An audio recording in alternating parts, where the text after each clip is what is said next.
new business, online shopping. Please support.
Hi అండి, నమస్తే.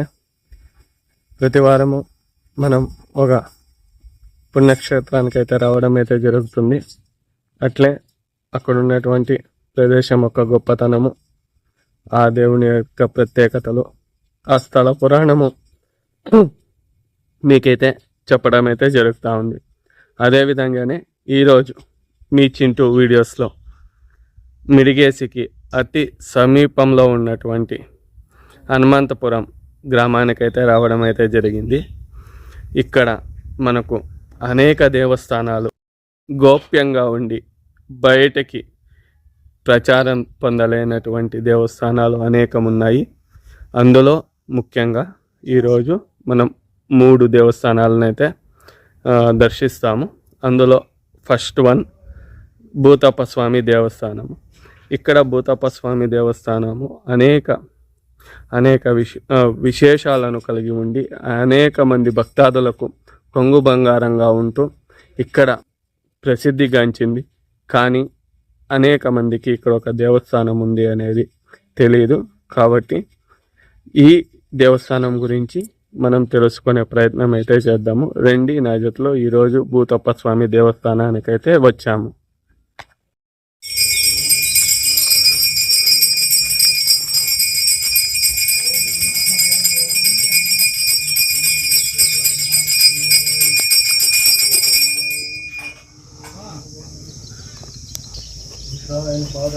గోవింద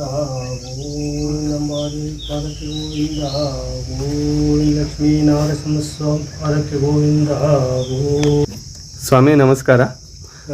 ನಾವು ಯೂಟ್ಯೂಬ್ ಚಾನಲ್ನಿಂದ ಬರ್ತಿದ್ದೀವಿ, ಆಂಧ್ರನಿಂದ. ನಾವು ಹೈಂದವ ಧರ್ಮ ಮತ್ತು ನಮ್ಮ ದೇವಸ್ಥಾನಗಳ ಬಗ್ಗೆ ಜನಗಳಿಗೆ ಗೊತ್ತಾಗಲಿ ಅಂತ ಹೇಳ್ಬಿಟ್ಟು ಈ ವಿಡಿಯೋಗಳು ಮಾಡ್ತಿರ್ತೀವಿ. ಅದರಲ್ಲಿ ಮುಖ್ಯವಾಗಿ ನಾವಿವತ್ತು ಈ ಊರಿಗೆ ಬಂದಿದ್ದೀವಿ. ಈ ದೇವಸ್ಥಾನದ ಬಗ್ಗೆ, ಭೂತರಾಯನ ದೇವಸ್ಥಾನದ ಬಗ್ಗೆ ಜಾಸ್ತಿ ಜನಕ್ಕೆ ಗೊತ್ತಿಲ್ಲ. ಭೂತರಾಯರು ಅನ್ನೋರು ಹಳ್ಳಿಗೆ ಮಾತ್ರನೇ ಸ್ಥಿಮಿತ ಆಗಿರ್ತಾರೆ, ಪಟ್ಟಣದಲ್ಲಿ ಅಲ್ಲಿ ಗೊತ್ತಿರಲ್ಲ. ಆ ಊರಿಗೆ ಈ ದೇವಸ್ಥಾನದ ಬಗ್ಗೆ ನೀವು ತಿಳಿಸ್ಕೊಡ್ಬೇಕು ಅಂತ ನನ್ನ ಪ್ರಾರ್ಥನೆ ಸ್ವಾಮಿ.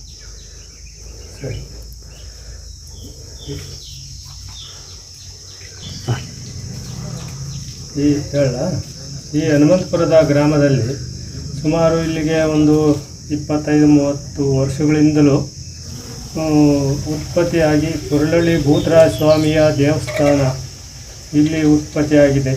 ಇಲ್ಲಿ ಬೇಕಾದಷ್ಟು ಜನ ಭಕ್ತಾದಿಗಳು ಬಂದು ವರ್ಷಕ್ಕೊಂತಡ ಅಂತಿ ಹರಿದಿನಗಳು ಜೋರಾಗಿ ಕಾರ್ಯಕ್ರಮಗಳು ಜೋರಾಗಿ ಮಾಡಿಸ್ತಾರೆ. ವಾರ ಪೂಜೆ ನಡೆಯುತ್ತೆ.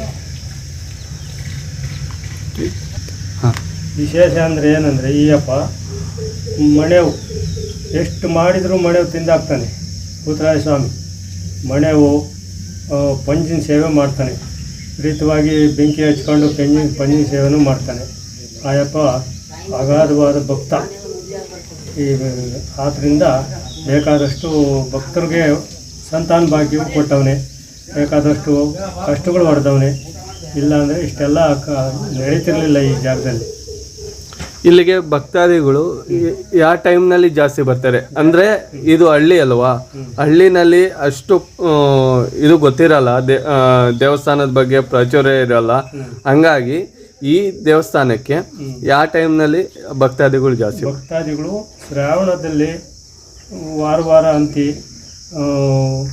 ಎಲ್ಪೂಜೆ ಅಭಿಷೇಕ ಎಲ್ಲ ನಡೀತಾ ಇರ್ತವೆ. ವಾರನೂ ಭಕ್ತಾದಿಗಳು ಬರ್ತಾ ಇರ್ತಾರೆ, ಹೋಗ್ತಾ ಇರ್ತಾರೆ, ನಡೀತಾ ಇರ್ತವೆ ಪೂಜೆಗಳು. ಸ್ವಾಮಿ, ಇಲ್ಲಿ ಈಗ ಜಾತ್ರೆ ಮಹೋತ್ಸವ ಅಂತ ಗೌರಿ ತಿಂಗಳಲ್ಲಿ ಜಾತ್ರೆ ಊರೊಳಗೆ ಉತ್ಸವ ಹೋಗ್ತೈತೆ ಸ್ವಾಮಿ. ಊರೊಳಗೆ ಪಂಜಿನ ಸೇವೆ ಅವೆಲ್ಲ ಮನೆಯವು ಅವೆಲ್ಲ ಕಾರ್ಯಕ್ರಮಗಳು ನಡೀತವೆ. ಅಂದರೆ ಪಂಜಿನ ಸೇವೆ ಅಂದರೆ ಹೆಚ್ಚಿಗೆ ಮಂಗಳೂರು ಕಡೆ ಕಾಣಿಸುತ್ತೆ, ಇಲ್ಲೂ ನಡೆಯುತ್ತಾ ಅದು? ಐತೆ ಪಂಜಿನ ಸೇವೆ. ಎರಡು ಪಂಜ್ ಹಚ್ಕೊಬಿಟ್ಟು ಭಗವಂತ ಆವೇಶಾಗಿ ಪ್ರೀತವಾಗಿ ಆಡ್ತಾನೆ ಆ ಟೈಮ್ನಲ್ಲಿ. ಅದು ಜನ ನೋಡ್ತಾರೆ ಎಲ್ಲ ಭಕ್ತಾದಿಗಳು ಜನರು. ಪಂಜಿನ ಸೇವೆ ಪಂಜುಗಳು ಅಷ್ಟುದ್ದಾವೆ ಪಂಜುಗಳು ಹಚ್ಕೊಂಡು ಭಗವಂತ ಇದು ಮಾಡ್ತಾರೆ. ಅದು ಮುಂದೆ ಒಂದು ಇಲ್ಲ ದೇವಸ್ಥಾನ, ಅದು ಪೂರ್ವದ ದೇವಸ್ಥಾನ, ನೆಲೆ ದೇವಸ್ಥಾನ. ಅದೇ ಮೊದಲ ದೇವಸ್ಥಾನ. ಇದು ಹೊಸ್ದಾಗಿ ಮಾಡಿಸಿ ದೇವ್ರನ್ನ ಉತ್ಸವ, ಮೆರವಣಿಗೆ ಉತ್ಸವದ ದೇವರು ಎಲ್ಲ ರೆಡಿ ಮಾಡಿದ್ದಾರೆ ಇಲ್ಲಿ. ಪುರಾತನ ದೇವಸ್ಥಾನ ಅಂದರೆ ಎಷ್ಟು ವರ್ಷದ್ದು? ಇದು ಸುಮಾರು ಅಲ್ಲೇ ಒಂದು 100 ವರ್ಷದ್ದು ಇತಿಹಾಸ ಅದು. ಮುಂದೆ ಇರೋದು ನೋಡಿಸ್ತೀವಿ.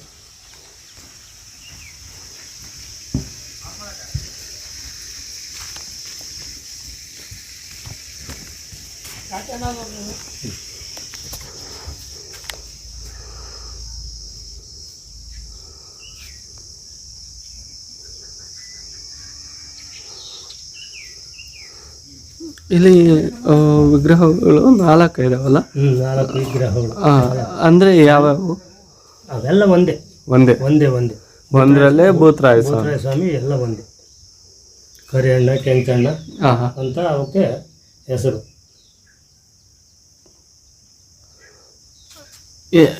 ಎಲ್ಲಿ ಭೂತಪ್ಪ ಸ್ವಾಮಿ ಇದ್ರೂ 4 ಇರ್ತಾರೆ, 3 ಇರ್ತಾರೆ. ಅವರು ಹಿಂದೆ ಹೆಂಗೆ ಇಟ್ಕೊಂಡಿರ್ತಾರೆ ಆ ಥರ.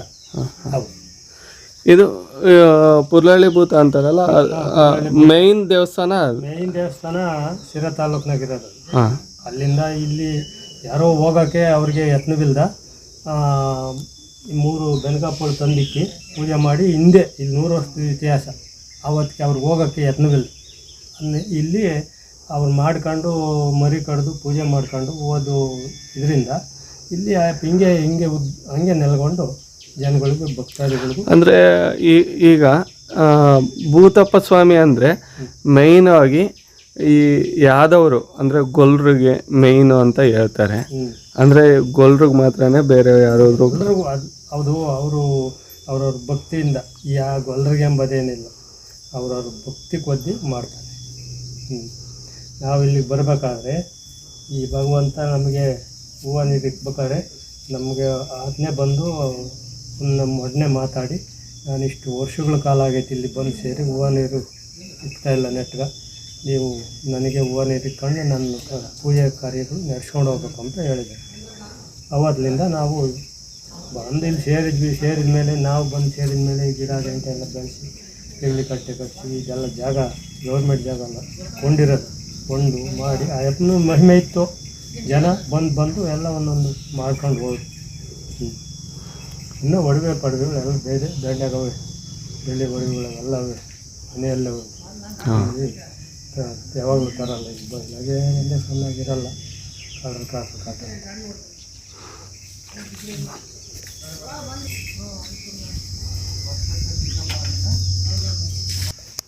మనం ఇప్పుడు ఈ గ్రామ పెద్ద అయినటువంటి వేణుగోపాల్ రెడ్డి గారితో మాట్లాడదాము. ఈ దేవస్థాన చరిత్ర గురించి మరియు ఈ ఊరి విశేషత గురించి మనం ఇప్పుడు తెలుసుకుందాం.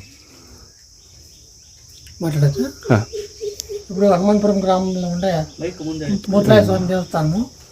ఇది మొదలు ఏమీ ఉండలే, ఊరికే 2 బండ్లు నిలబెట్టి విగ్రహాలు పెట్టండి. ఆమెకి ఊరిన జనాలు ఈ పూజారప్ప వీళ్ళు తిరిగి ఇంకా దేవస్థానం ఉత్పత్తి అయ్యా.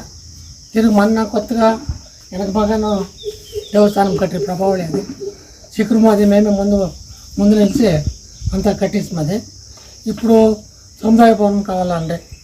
సముదాయ భవనము కేఎన్ రాజన్న శాసకులు వాళ్ళని ఇంకా అనుదానం వేయించి అలా సొంత భవనము నిర్మాణం చేయినాము. ఈ దేవస్థానం బాగా సంవత్సరానికి అవుతుంది. గౌరవం పండుగప్పుడు బాగా జాతర అవుతుంది. ఒక 5-6 పిల్లలు పిల్లలు యాట్లు అన్ని కొట్టి బాగా జరుగుతుంది జాతర. ఇక్కడ పంజావళి కూడా జరుగుతుంది అని చెప్పారు స్వామి. పంజావళి అంటే కన్నా మనకి ఎక్కువ మంగళూరు ఆ సైడే వినిపిస్తుంది. ఇక్కడ కూడాను అది ఉందా? ఇక్కడ ఉంది ఇక్కడ ఉండదు.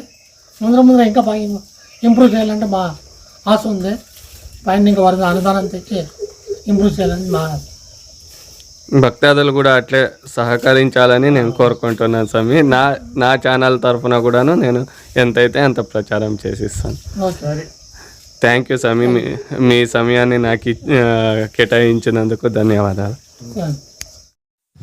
మరి చూశారు కదా, ఇలాంటి దేవస్థానాలు మరి ఎన్నో మన చుట్టుపక్కల ఉన్నా కూడా మనకు కనిపించవు. ఎందుకంటే కన్నా మనం సిటీ లైఫ్కి అలవాటు పడిపోయి పల్లె వాతావరణాన్నే మర్చిపోయాము. ఇలాంటి ప్రదేశంలో వచ్చినప్పుడు దేవునితో పాటు ఆ పల్లె వాతావరణాన్ని కూడా మనం అనుభవించవచ్చు. కాబట్టి దయచేసి ఇలాంటి దేవాలయాలకు ఒక్కసారి అయినా దర్శించండి. ధన్యవాదాలు.